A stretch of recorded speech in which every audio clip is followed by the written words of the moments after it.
É uma honra poder servir a um Deus tão verdadeiro, tão fiel quanto o nosso Deus. Hoje nós estamos chegando à última mensagem dessa série, que nós colocamos o nome de Decisões. E eu tenho certeza que ao final desse culto, você vai ser uma pessoa mais convicta em tomar decisões. Você vai tomar decisões com mais facilidade, com fluir. Olha para a pessoa que está do seu lado. Você fala assim, ó, você vai ser uma pessoa decidida.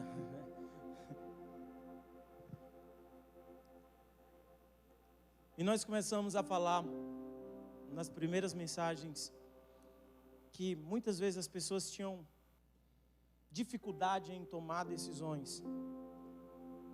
E a primeira coisa que nós falamos foi por conta da abundância de opções. Hoje em dia são tantas opções que nós temos, que fica até naquela dúvida, para onde eu vou, o que eu devo fazer, né? Tem tantas opções. E também nós falamos que aquela ilusão da perfeição também acaba nos paralisando de tomar decisões.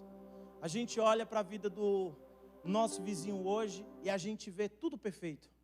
A foto no Instagram é perfeita. O prato que ele come é perfeito, é lindo. E aí você diz, tem alguma coisa errada comigo. Porque comigo é diferente. Aqui em casa tem briga. Meu prato nem sempre está perfeito. E você fica olhando para essas coisas, você fica iludido, pensando que tudo é perfeito. E sabe que na época dos meus pais, assim, pessoal mais antigo também, você ia na casa do vizinho e você via discussão, e você via problemas, e você olhava para a sua família e dizia assim, poxa, está tudo normal, porque também na minha casa é assim. Só que hoje você fica iludido com essa perfeição que tem se colocado diante dos nossos olhos, e nós achamos que tudo que nós vamos fazer tem que ser perfeito. E eu quero te falar, não tem que ser perfeito. Você pode lutar, você pode conquistar. E tem coisas que muitas vezes você vai tomar uma decisão e você vai ver que a escolha foi ruim. Mas até nas escolhas ruins que você acaba tomando, você aprende com isso. Você vai superando, você vai crescendo. Outra coisa que nós falamos foi na programação criança. Você lembra que talvez aqui, porque todo mundo aqui é jovem, né? Todo mundo é jovem, até o pessoal que tem os cabelos brancos é porque pintaram. Mas todo mundo é jovem, não tem ninguém acima de 40 anos aqui. Nem também que estão nos assistindo, todo mundo é novo. Mas antigamente, quando alguém chegava na sua casa para conversar com seus pais, o que era que o pai falava? Meu filho, vá para a rua. E quando chegava lá no meio da rua, você ia procurar os seus amigos. Batia na casa de um, batia na casa de outro. E procurava, e chegava lá e dizia assim, vamos brincar de bola. Aí as outras meninas chegavam, vamos brincar de boneca. Então vamos brincar de sete cacos, de peão, de bila. Então você tomava decisões. Você chamava ali o grupo de amigos e tinha que ser rápido para tomar decisões, porque senão, quando dava 7 horas, tinha que entrar dentro de casa. Então você acabava decidindo rápido. E sabe o que aconteceu? Hoje em dia, as pessoas, as crianças, nós estamos crescendo com essa paralisia de ter facilidade nas nossas mãos. Hoje chega alguém na sua casa e você não manda o seu filho ir brincar na rua. Você entrega um celular para ele, você entrega um tablet, você entrega uma TV, coloca na frente dele e diz assim, assiste isso aqui. E sabe o que tem acontecido? Tem acontecido uma paralisia nas carreiras. As pessoas estão crescendo sem saber decidir o que vão fazer das suas vidas. Elas estão crescendo sem saber o que é que elas vão estar fazendo. Se ela vai se formar, se ela vai ser um empresário, se ela vai trabalhar, se ela vai fazer uma faculdade de medicina, ou se ela vai fazer uma faculdade de direito. Se ela for para a medicina, agora o que é que ela vai estudar, qual é a especialidade dela, ela vai ser um clínico geral, ela vai para outra área, para cardiologista. Então hoje, são tantas decisões que nós temos que tomar, que muitas vezes nós nos vimos naquelas situações de desespero mesmo. E para onde eu devo ir? Como eu devo fazer? Hoje nós vamos aprender a como tomar decisões certas. Porque muitas vezes nós olhamos para a vida do outro e dizemos assim, como pode? Ele conseguiu, ele está onde eu queria estar. Mas eu quero te falar uma coisa, para isso acontecer, nós precisamos começar. Então fale para a pessoa aí que está do seu lado mais uma vez, diga assim, você precisa começar. Você nunca vai terminar algo se você não começar. Você nunca vai conseguir terminar algo se você não der o primeiro passo de começar. E eu quero declarar que você vai ter fé. Eu quero declarar a fé para você começar. Eu quero declarar que você vai andar. Você não vai ficar paralisado, mas você vai ter fé para começar. Tem coisas às vezes que te paralisa, que te deixa com medo. Mas eu quero declarar que você vai ter fé para começar. Feche seus olhos onde você está. Pai, assim como nós cantamos, e nós falamos que nós adoramos, o nosso prazer é louvar o Senhor. Nosso prazer é servir ao Senhor. Eu quero declarar, Senhor, sobre a vida dos meus irmãos, que eles vão começar. Eles não vão ficar paralisados, eles não vão ficar em dúvidas, mas eles vão dar esse passo de começar.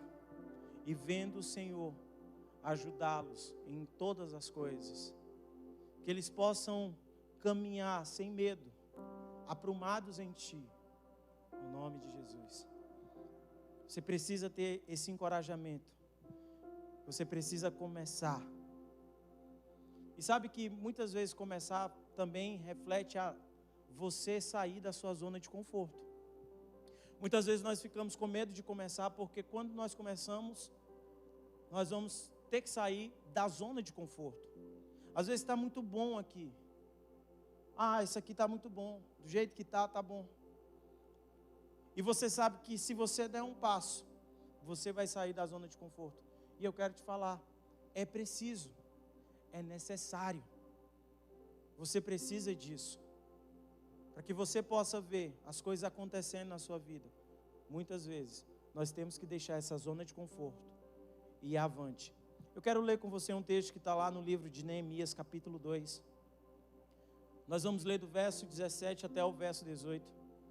E vai falar assim: então lhes disse, estáis vendo a miséria em que estamos, Jerusalém assolada e as suas portas queimadas. Vinde, pois, e reedifiquemos os muros de Jerusalém e deixemos de ser opróbrio.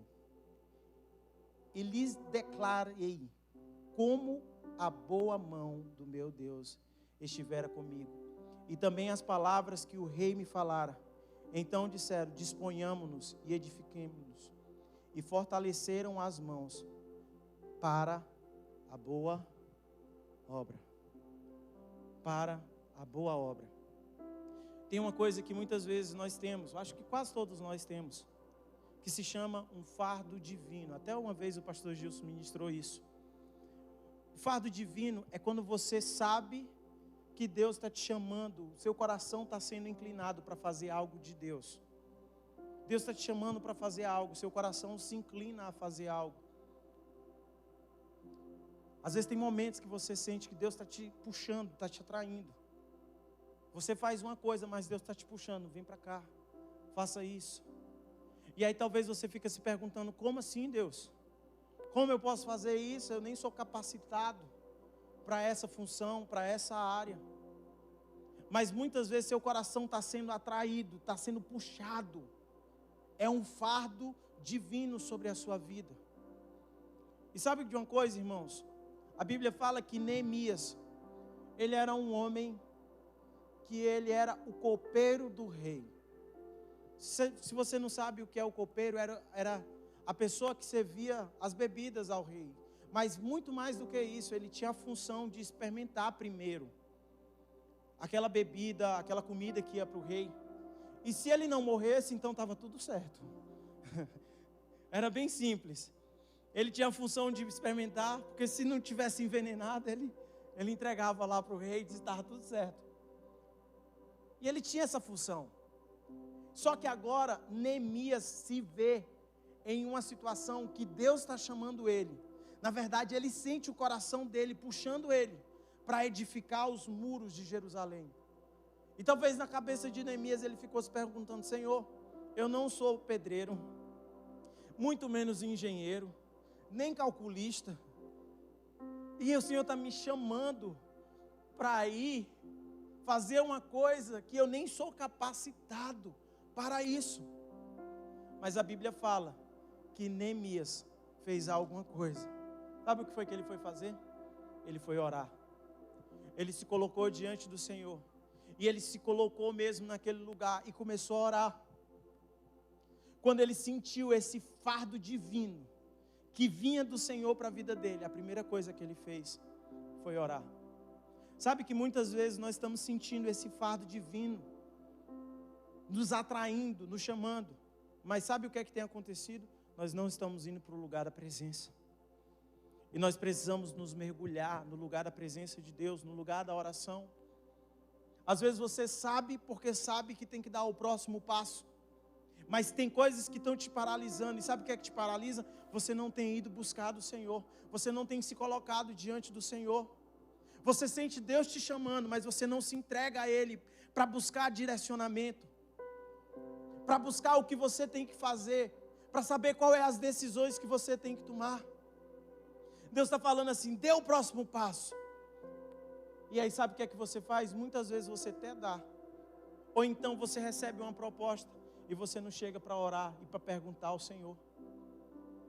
Lembra que na primeira ministração eu falei que se você recebesse 10 vezes mais do que você ganha hoje, se você se mudaria? Muitas pessoas levantaram as mãos. Lembra disso?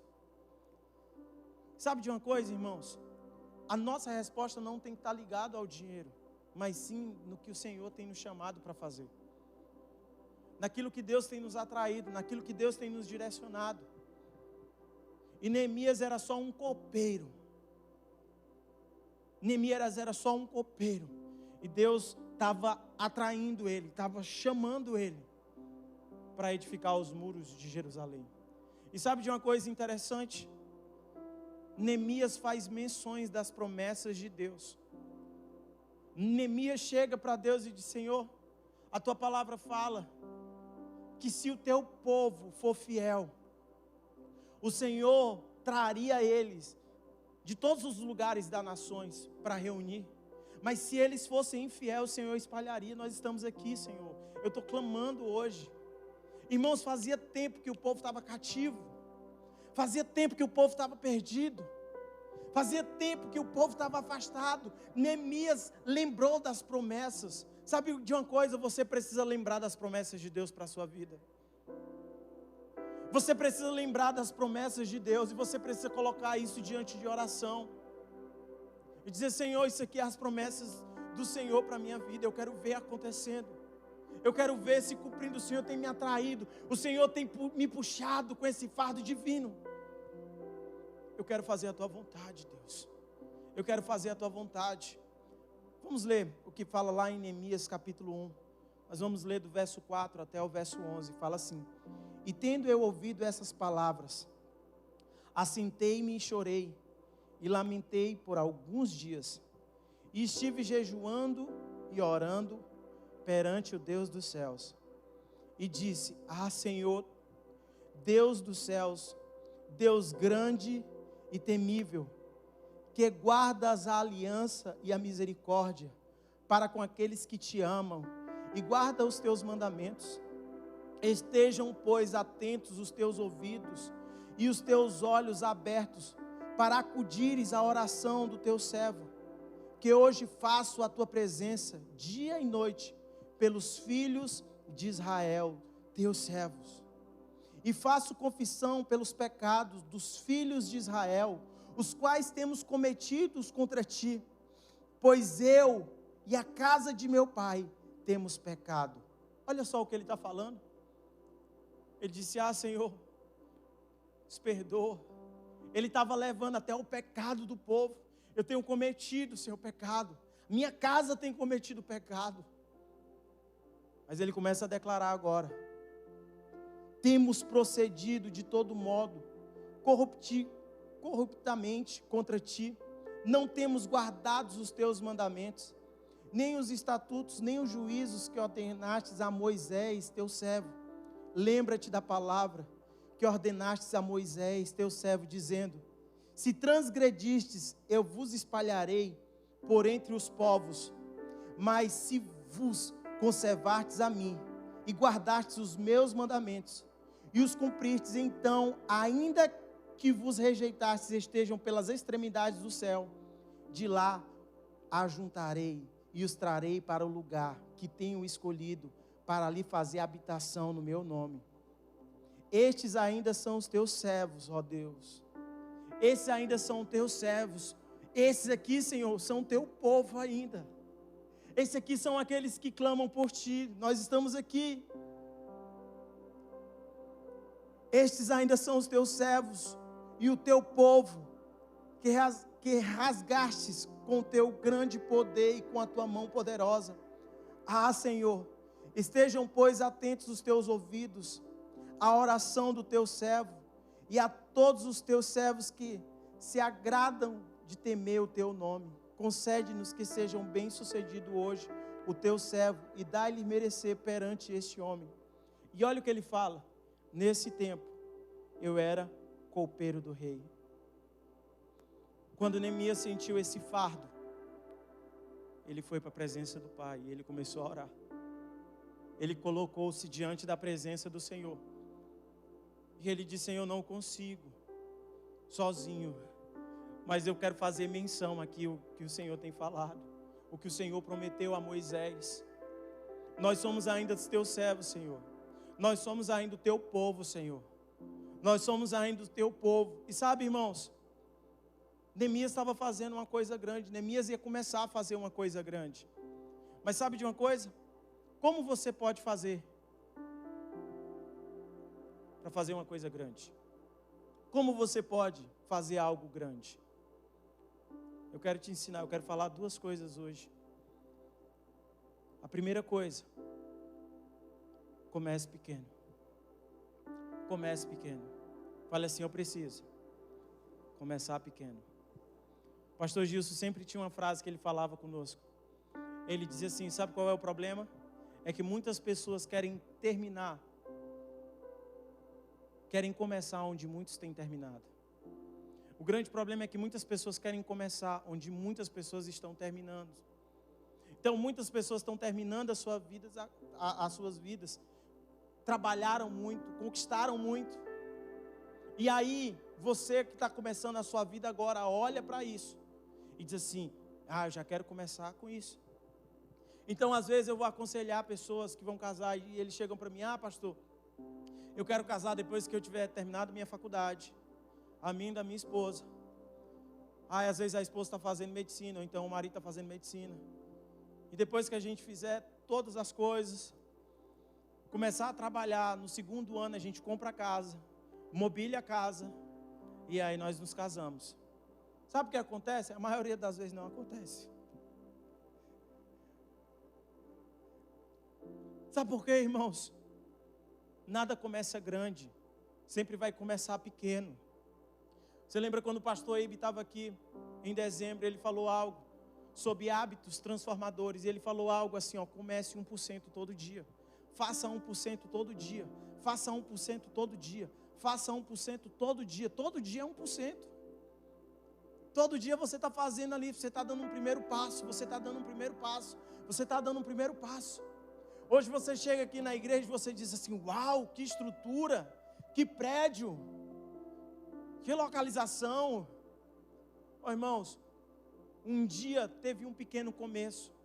Um dia foi uma reunião lá na Sapiranga, na casa do Wellington. E depois nós vamos para o Colégio 7 de Setembro, e monta e desmonta, e monta e desmonta, e leva cadeira, e leva som, e monta e desmonta. Isso quando não era dia de batismo. Porque quando tinha batismo, a gente tinha que secar a piscina e jogar toda a água da piscina no mesmo dia. Mas começou pequeno. Começou pequeno. E olha o que a Bíblia fala lá em Zacarias capítulo 4:10. Pois quem despreza o dia dos humildes começo, esse se alegrasse havendo o prumo na mão de Zorobabel. Sabe, nós não devemos desprezar os pequenos começos. Os pequenos começos são necessários. Os pequenos começos são necessários. Os pequenos começos são necessários. Um dia eu comecei a caminhar na esteira. Estava caminhando na esteira, fazendo atividade física. E aí eu vi que eu podia correr 30 segundos. Corri 30 segundos. Depois que eu terminei de correr aqueles 30 segundos, eu parei, fiquei morrendo. Só que no dia seguinte eu me forcei novamente e fui correr de novo. Mais 30 segundos. Só que agora eu consegui deixar a esteira ligada e andar o restante. E aí fui progredindo. Quando eu já estava correndo 12 minutos, eu achei que eu era o Bolt. Eu achei que eu já ia fazer uma maratona. E aí eu recebi um convite do Helder, dizendo, vai ter uma corrida lá no Eusébio, tal, do Frangolândia. E eu, por se achar que estava correndo muito, eu disse, eu vou contigo. Vou com ele. Irmãos, quando eu cheguei lá, que eu vi a subida, eu disse, misericórdia. Você já larga na subida. E o Helder olhou para mim e disse assim, ó, vai devagar, vamos aqui, correndo, na manha. E eu disse, eu estou contigo. Vou te acompanhando. Estabelece o ritmo que eu acompanho. Irmãos, nós fomos. Chegou nos 5 primeiros minutos, eu achei que eu ia morrer. Nos 10 eu já achei que eu estava morto já mesmo. E para frente foi só no automático. Mas começou pequeno. Começou um passo. Começa pequeno. Você quer fazer algo grande para o Senhor? Comece pequeno. Você quer ver coisas grandes acontecendo na sua vida? Comece pequeno. Comece pequeno. A segunda coisa que eu quero falar com você, você precisa dar o próximo passo. Fale assim, eu vou dar o próximo passo. Nós precisamos continuar aquilo que o Senhor tem falado conosco, tem nos direcionado, tem nos apontado, tem nos pedido. Nós precisamos decidir correr a carreira que nos foi proposta. Dê o próximo passo. Olha o que a Bíblia fala lá em Neemias capítulo 2, 19 a 20, vai falar assim, porém, Sambalate o Aronita e Tobias o servo do Amonita e Gesem o Arábio, quando souberam, zombaram de nós e nos desprezaram e disseram, o que é isso que fazes? Queres rebelar-nos contra o rei? Então lhes respondi, o Deus dos céus, a quem nos dará o bom êxito, nós, seu servo, vamos nos dispor. Vós, todavia, não tens partes, nem direito, não tem nada. Sabe o que acontece aqui, irmãos? A Bíblia fala que Sambalate e Tobias, quando ficaram sabendo, começaram a juntar o povo lá para ir guerrear, porque ele estava fazendo algo grande. Neemias estava edificando os muros, então eles chamaram as pessoas das outras cidades lá. E eles queriam matar Neemias. E eles chegaram lá e disseram, Neemias, vem cá, queremos falar contigo. Ele disse, não, eu estou fazendo uma obra que é grande. E eles chegaram lá pela segunda vez, vem cá, Neemias, nós queremos falar contigo. Ele disse, não vou não, porque eu estou fazendo algo grande. Sabe de uma coisa, irmãos, toda vida que você se posicionar para fazer algo para o Senhor, resistência vão vir para você. Toda vida que você se posicionar para fazer algo para o Senhor, vai vir resistência, vai haver dificuldade, vai haver pessoas que vão querer se meter. A sua própria carne, a sua própria alma vai querer te paralisar. Mas sabe o que é que você vai fazer? Eu não vou parar, porque o que o Senhor tem confiado a mim é algo grande. É algo grande. Sambalate e Tobias vão surgir nas nossas vidas, mas nós não nos vamos deixar parar por causa das situações. Vai haver resistência e você está lutando contra a resistência. Você está fazendo força ao contrário. Você não está paralisando. Você está fazendo algo para Deus? Continue. Você está fazendo isso com convicção que é para Ele? Então não importa. Não importa. Continue. Continue, persevere. Continue, dê o próximo passo. Dê o próximo passo. Começa agora, dando um passo, depois o outro passo, depois mais um passo. Comece agora, irmãos. Nunca vai ser grande. Eu perguntei uma coisa, aqui nos cultos passados, eu perguntei assim, quem aqui gostaria de ganhar 100 mil por mês? Quem aqui gostaria de ganhar 100 mil por mês? Obrigado, porque tem alguns sinceros. Agora, você sabia de uma coisa? Muitas vezes, para você chegar a esse salário, talvez você vai entrar em um estágio que você não vai ganhar R$1 sequer. Mas aí você está sendo fiel. Aí você dá um passo. Aí você chega naquele estágio e não ganha nada. Até para ir trabalhar você tem que pagar. Mas aí de repente você agora é efetivado para ser um contrato temporário. E aí você recebe seu primeiro salário. Não é essas coisas todas, mas a sua fidelidade fez com que você desse o próximo passo. E aí você vai dando passos, você vai alcançando e você vai dando passos. Quando você menos esperar, você vai estar fazendo algo grande. Sabe por quê, irmãos? As coisas nunca começam grandes. Elas sempre vão começar pequenas. Então tem pessoas que dizem assim, pastor, eu quero ofertar milhões no reino. Eu quero ofertar milhões nas missões. Irmãos, eu quero te dizer algo. Comece ofertando hoje os seus reais, os seus centavos, que o Senhor vai te prosperar. Porque a Bíblia fala que aquele que é fiel no pouco, o Senhor vai colocar sobre o muito. Então você precisa começar hoje. Você precisa decidir hoje a querer começar. Como você vai querer dar o próximo passo se você não começou agora? Se você não deu esse? Não despreze os pequenos começos. Olha essa frase de Francisco de Assis que fala: comece fazendo o que é necessário, depois o que é possível, e de repente você estará fazendo o impossível.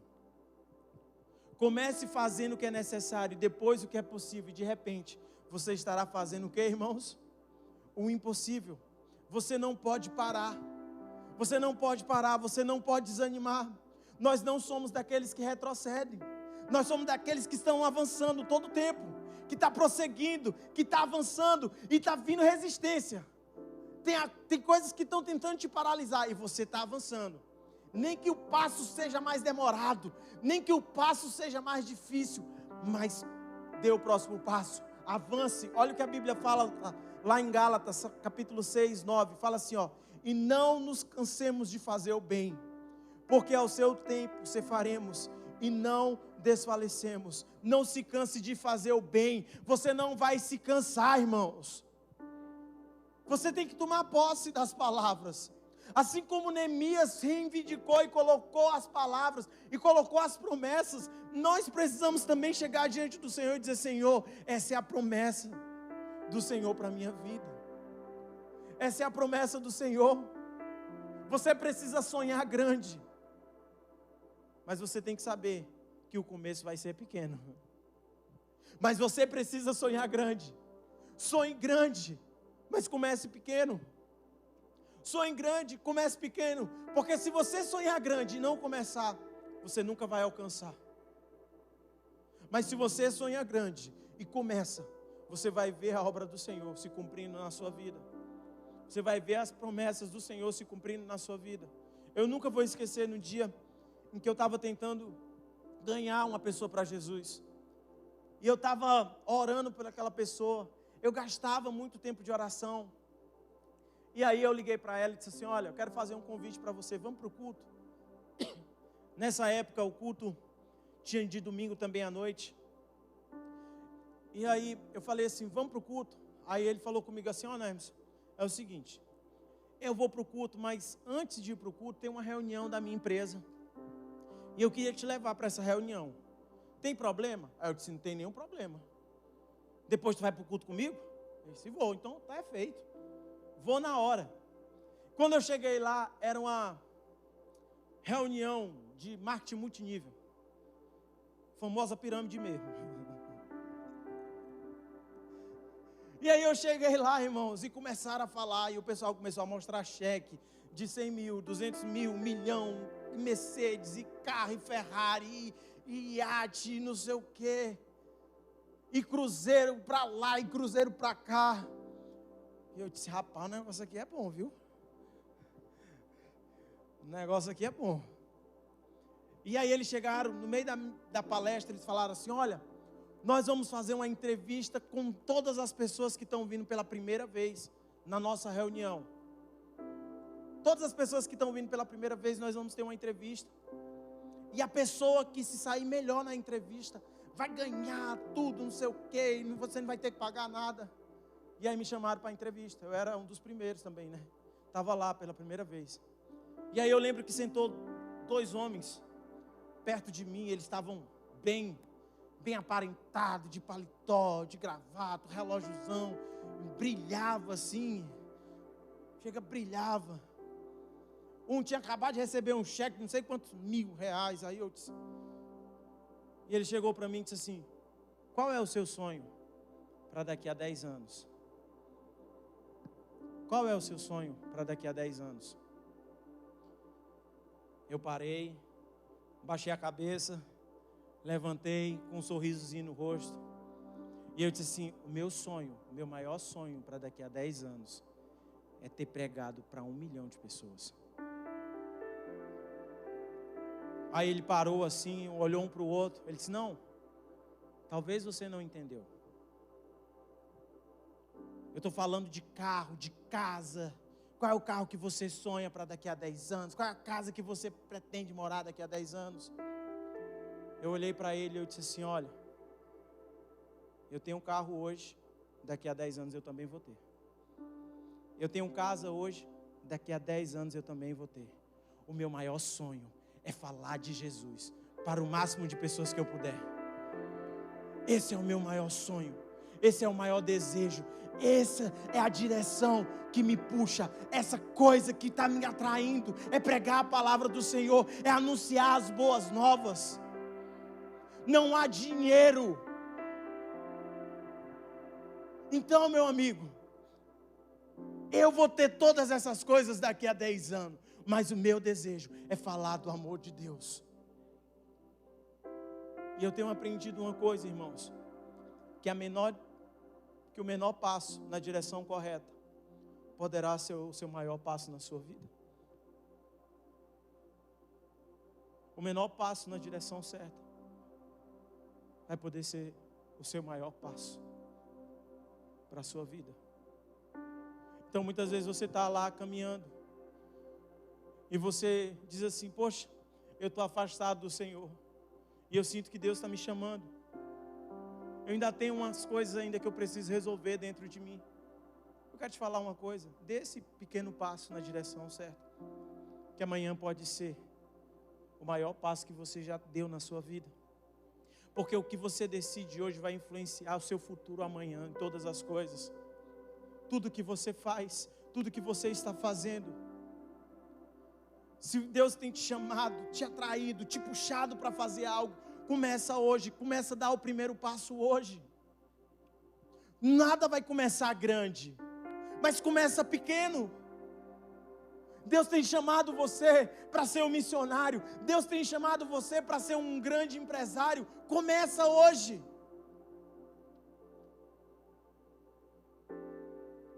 Deus tem chamado para você para ser um homem cheio da presença de Deus, um marido de uma só mulher. E talvez você diga assim, hoje eu não tenho nenhuma pessoa que eu esteja conhecendo ainda. Eu quero te falar, dê o primeiro passo. E diga, Senhor, me mostra. Larga o vício da imoralidade. Larga o pecado. E quando você vê uma pessoa que você vê que é de Deus, você primeiro ora e depois você fala. E fala e diz. Porque pode ser apenas um pequeno passo, mas pode ser o maior passo que você já deu na direção correta.